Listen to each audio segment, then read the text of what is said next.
아멘. 오늘 성취될 하나님의 말씀은 갈라디아서 3장 1절에서 5절 말씀입니다. 갈라디아서 3장 1절에서 5절. 원래는 갈라디아서 3장 1절에서 18절까지 다 읽어야 되지만 시간 관계상 3장 1절에서 5절까지만 붙잡겠습니다. 갈라디아서 3장 1절에서 5절 함께 봉독하겠습니다. 어리석도다 갈라디아 사람들아, 예수 그리스도께서 십자가에 못 박히신 것이 너희 눈앞에 밝히 보이거늘 누가 너희를 꾀더냐? 내가 너희에게서 다만 이것을 알려 하노니 너희가 성령을 받은 것이 율법의 행위로냐 혹은 듣고 믿음이로냐? 너희가 이같이 어리석으냐? 성령으로 시작하였다가 이제는 육체로 마치겠느냐? 너희가 이같이 많은 괴로움을 헛되이 받았느냐? 과연 헛되냐? 너희에게 성령을 주시고 너희 가운데에서 능력을 행하시는 이의 일이 율법의 행위에서냐 혹은 듣고 믿음에서냐? 아멘. 모든 저주를 감당하신 그리스도, 이번 주 강단의 말씀입니다. 우리의 모든 저주 감당하신 그리스도죠. 오늘 저주 중에 저주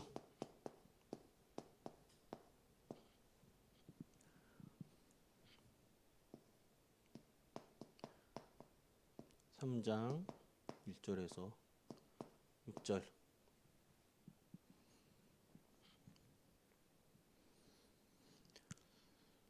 모든 저주를 감당하신 그리스도입니다. 우리의 모든 죄와 저주를 십자가에서 단 한 번에 끝내시고 이 그리스도께서 완전히 우리의 죄와 저주를 해결하였습니다. 이 그리스도만을 오직으로 붙잡으시길 바랍니다. 그런데 우리는 인생을 살아가면서 분명히 다 끝내셨는데 우리에게는 부족해요. 충분하지가 않아요. 완전하지가 않아요. 그리스도 하나로. 늘 우리는 부족하고 뭔가 더 필요하고, 우리는 현실 속에서 자꾸만 속습니다. 자, 우리에게는 저주가 있습니다. 어떤 저주냐? 주로 우리 현실에서 우리를 속이는 저주가 뭐가 있습니까? 가난이라는 저주가 있어요. 그리고 우리의 과거 지난 날의 상처, 이거는 가정 안에서의 상처가 될 수 있고요. 내 환경, 그리고 질병을 가지고 있다거나 배움, 무능, 이 속에 있는 나의 상처가 있을 수 있죠. 이것이 나의 저주가 될 수 있어요. 또는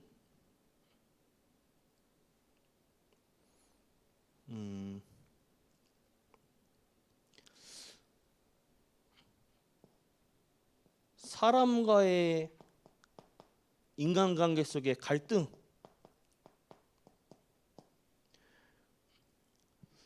주로 우리 많은 문제라고 했을 때 대부분이 인간관계의 갈등입니다.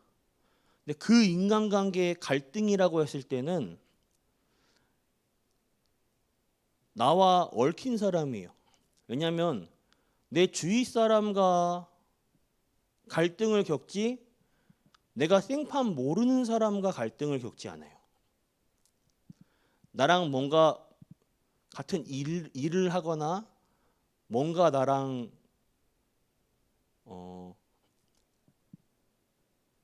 아는 사이라거나 뭔가에 겹치기 때문에 갈등을 하게 되지,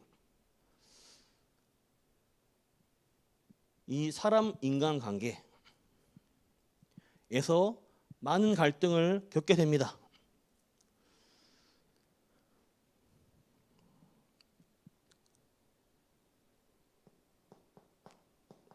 이 한계, 무능 속의 한계 등등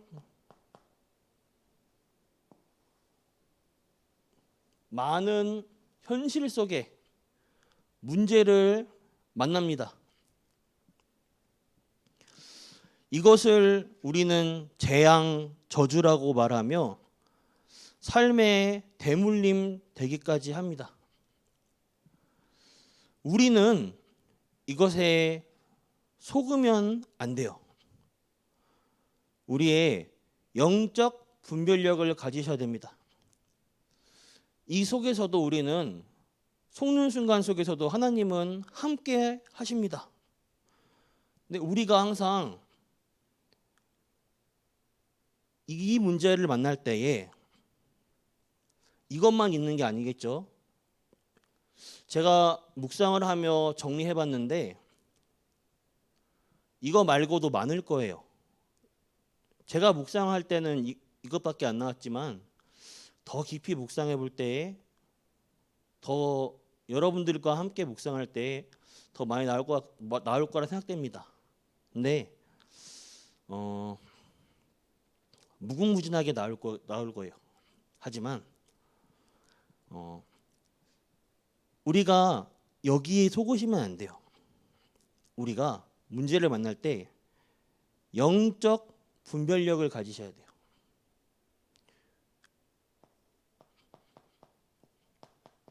육적인 부분에 육안이냐, 영적인 부분이냐.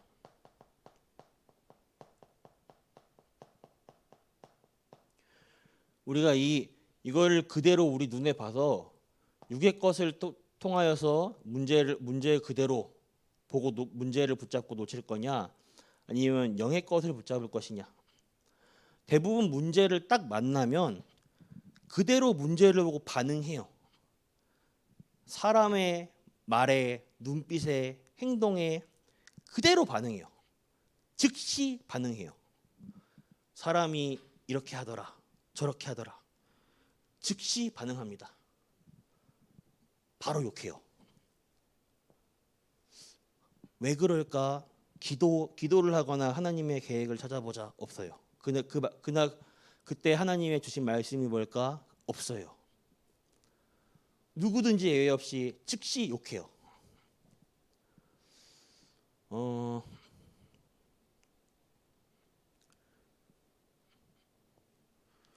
우리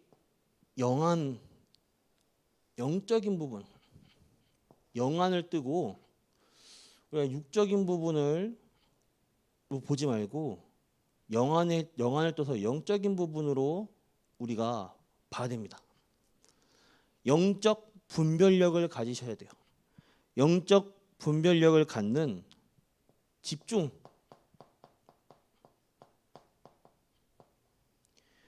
결국 이게 뭐냐? 영적 분별력을 가질 수 있는, 집중할 수 있는 이 힘이, 이 집중의 힘이 어디서 나오냐? 이게 바로 성령 충만이다.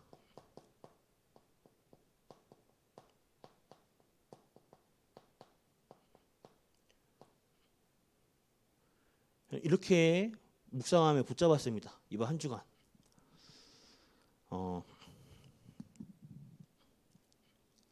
우리가 하나님의 것을 찾는 힘을 가지셔야 돼요.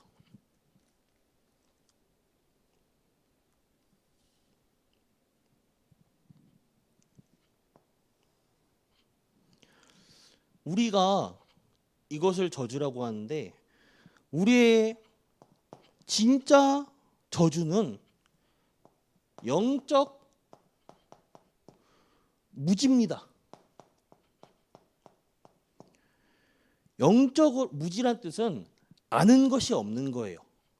영적으로 아는 것이 없다 이 말이에요.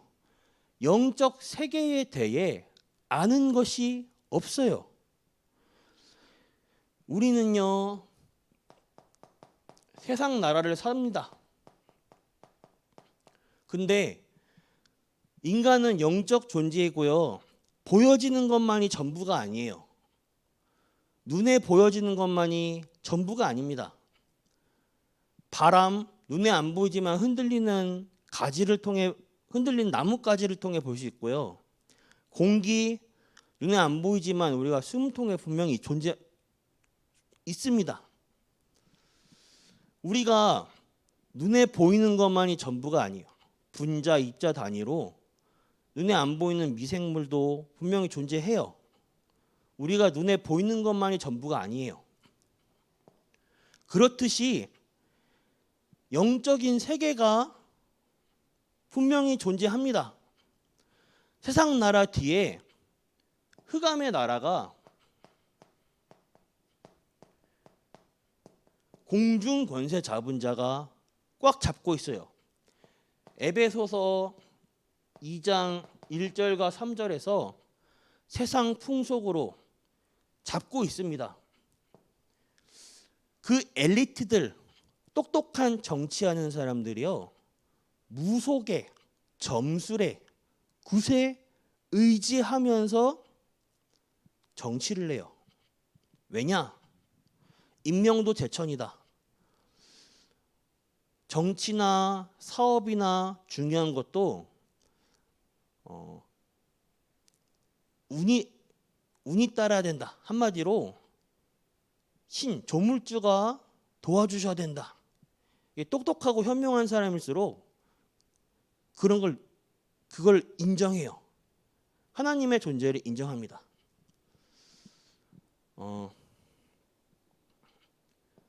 영적 존재를 인정해요. 세상에는요, 세상의 나라, 흑암의 나라, 그 뒤에 하나님의 나라가 있습니다.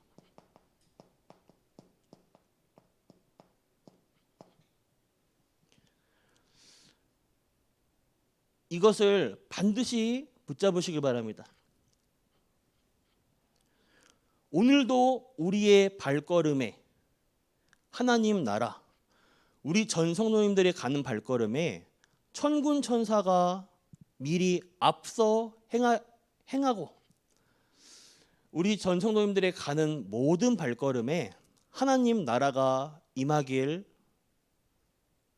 기도합니다.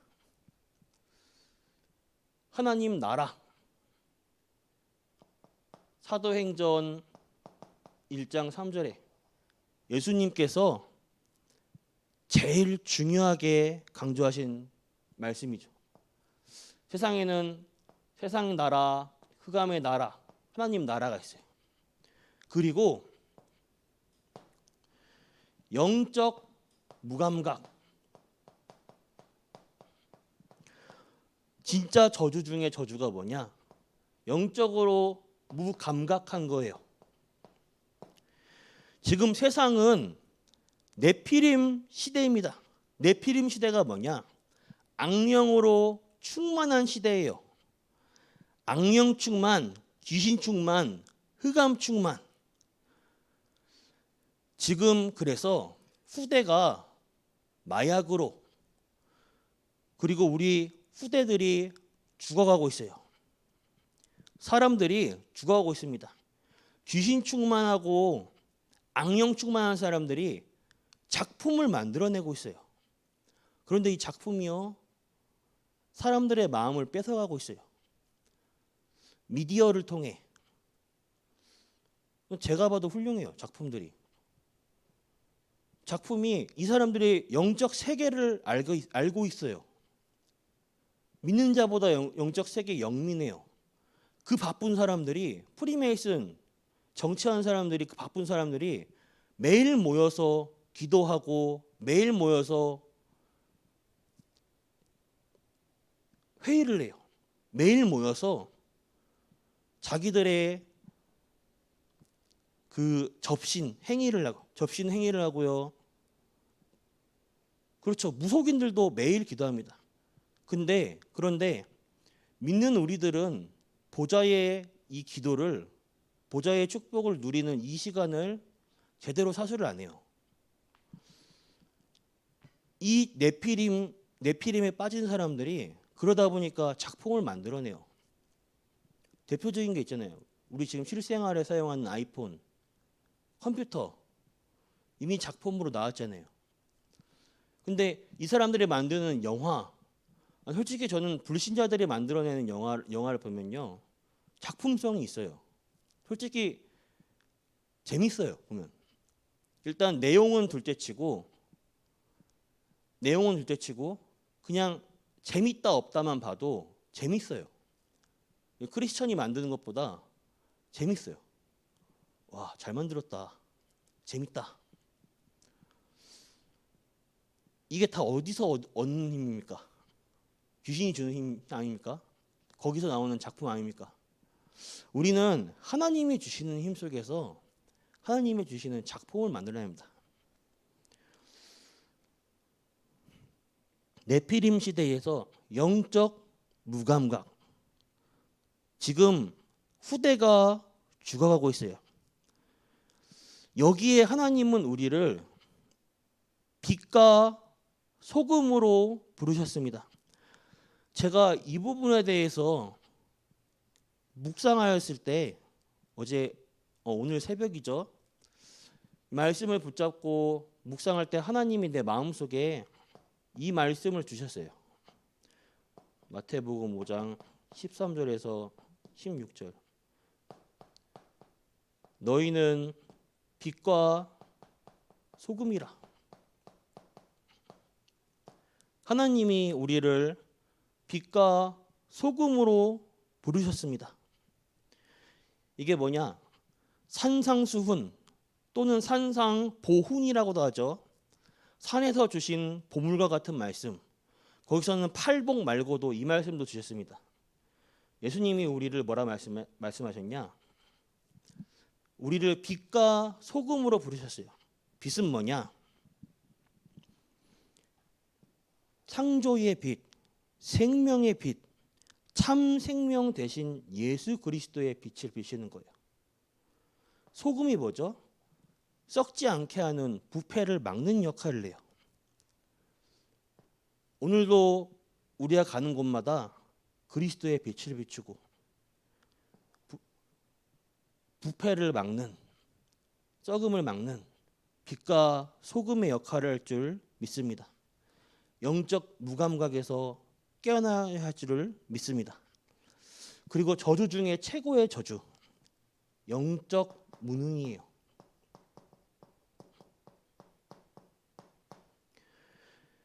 영적 문제에 빠진 사람을 해결 못하고 영적 판단력, 오늘 갈라디아서 3장 1절에 바울이 이렇게 표현을 합니다. 어리석도다. 이 어리석도다를 헬라어 원문으로 해석하면 이 어리석다라는 걸, 무엇을 어리석다?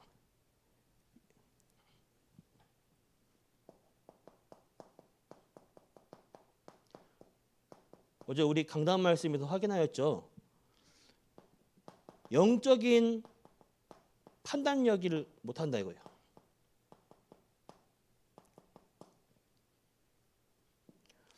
한마디로 영적 분별력,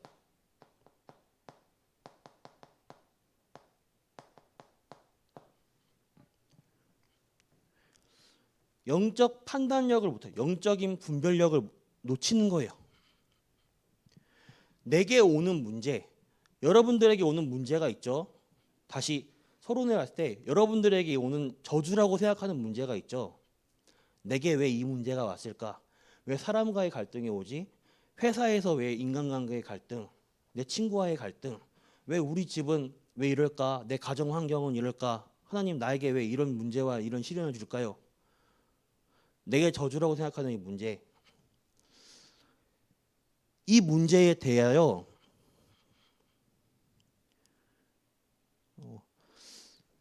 나는 재수가 없어서 온 줄 알아요.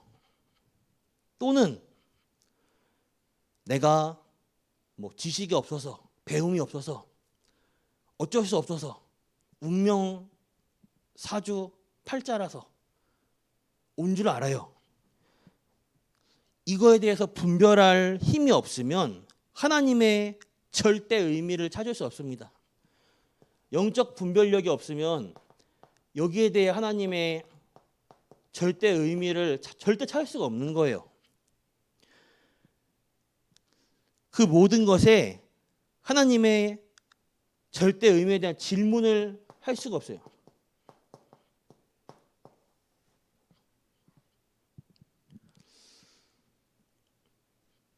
결론입니다.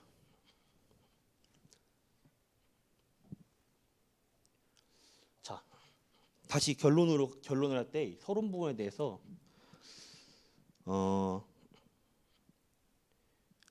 우리가 저주 중에 저주라고 생각했던 이런 부분들 쓰고 등등, 이게 과연 우리가 저주라고 생각합니까?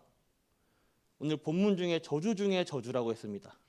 이게 과연 우리 실제 삶 속에서 그렇잖아요. 우리 주일날에 예배에서 은혜를 많이 받고 힘을 얻고 생활 속에 나머지 6일 삶 속에 딱 돌아가면 이게 기다리고 있어요. 어김없이 이거 앞에 우린 딱 무너져요. 이거 앞에서는 그리스도도 뭐가 없어요. 한 주간에 받은 말씀도 뭐고 딱 잊혀져요. 그냥. 왜? 당장 사람과의 갈등 앞에서 그냥 멘탈이고 뭐고 다 무너져요. 그냥. 사람과의 카톡 문자 하나에 하나님 말씀은 온데간도 없어요. 스트레스부터가 확 올라와 막. 그렇지 않나요? 하나님과의 언약, 말씀은 다 사라지고 이것만 남아요. 저주 중에 저주라. 그런데 우리가 생각하는 저주라고 생각했던 이게 성경 속에 응답을 받았던 실제 증인들, 렘넌트들은요,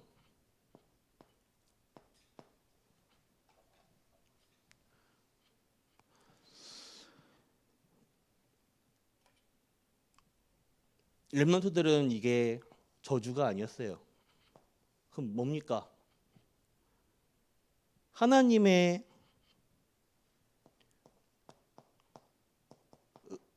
응답의 플랫폼,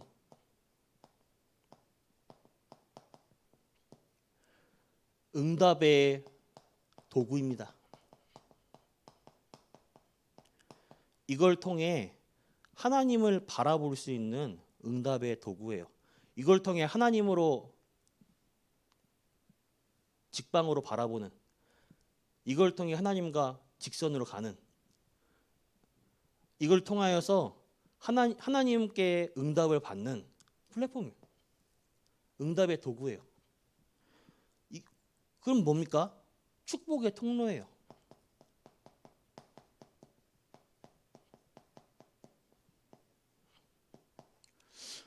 저에게도 최근에 그런 게 있더라고요. 한 가지 문제를 만났는데 그 문제에 대해서 여러 가지 생각을 해봤어요. 이 문제에 대해서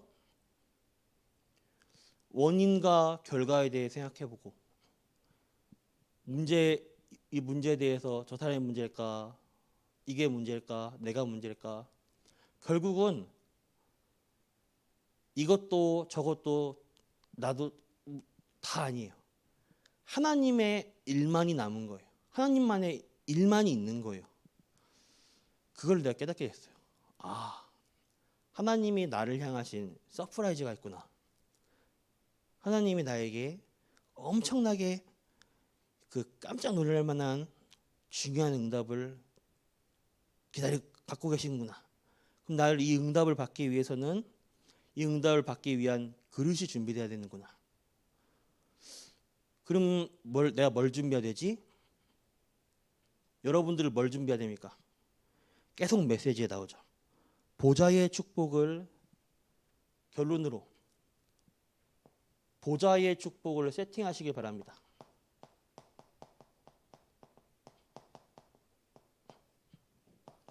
말씀 편집, 묵상을 통해 말씀 편집, 또 기도,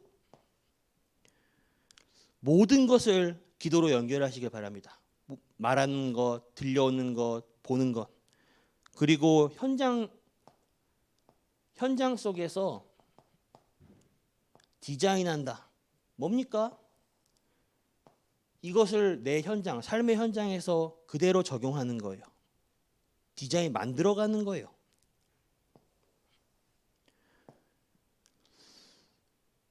그대로 이 응답을 내 삶에 세팅시켜 나가시는 전 성도님 되기 바랍니다. 그럼 뭡니까? 저주 중에 저주는 축복의 통로라.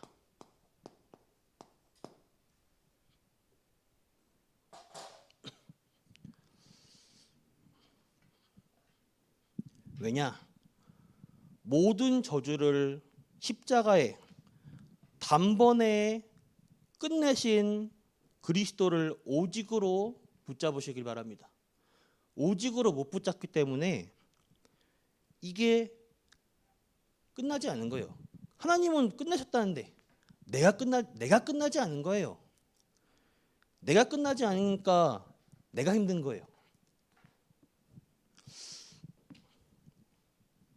하나님은 계속 말씀의 흐름이 뭡니까? 보좌의 축복을 세팅하라. 왜냐? 여러분들은 최고 축복을 받을 사람입니다. 받은 사람입니다. 하고 앞으로 남은 인생에 걸어갈 30년 이 축복을 누릴 사람들입니다. 그렇기 때문에 이 무궁무진한 축복을 누리기 위해서 보좌의 축복을 세팅시켜 나가야 됩니다. 그 과정 속에, 여정 속에 오늘도 하나님과 함께하는 여정 속에 승리하시는 전 성도님들 되길 바랍니다. 기도하겠습니다. 하나님 아버지 감사합니다. 오늘 예비된 은혜를 모든 성도님들에게 하나님께서 마음껏 부어주시옵소서. 오늘 정확한 언약 붙잡는 날 되게 하여 주옵소서. 오늘 하루 하나님을 바라보는 집중 속에 영적 무지, 영적 무감각, 영적 무능에 빠져나와 그리스도를 남기는 삶이 되게 하여 주옵소서. 우리가 저주라고 생각했던 나의 연약함, 나의 한계, 나의 무능, 나의 문제가 하나님을 오직으로 바라보는 축복의 응답의 보좌의 플랫폼이 되게 하여 주시옵소서. 살아계신 주 예수 그리스도의 이름으로 기도드렸습니다. 아멘. 주기도 마치겠습니다. 하늘에 계신 우리 아버지여, 이름이 거룩히 여김을 받으시오며 나라가 임하옵시며 뜻이 하늘에서 이루어져 같이 땅에서도 이루어지이다. 오늘날 우리에게 일용할 양식 주옵시고 우리가 우리에게 죄진 자를 사하여 같이 우리 죄를 사하여 주시옵고 우리를 시험에 들게 하지 마옵시며 다만 악에서 구하옵소서. 대개 나라와 권세와 영광이 아버지께 영원히 있사옵나이다. 아멘.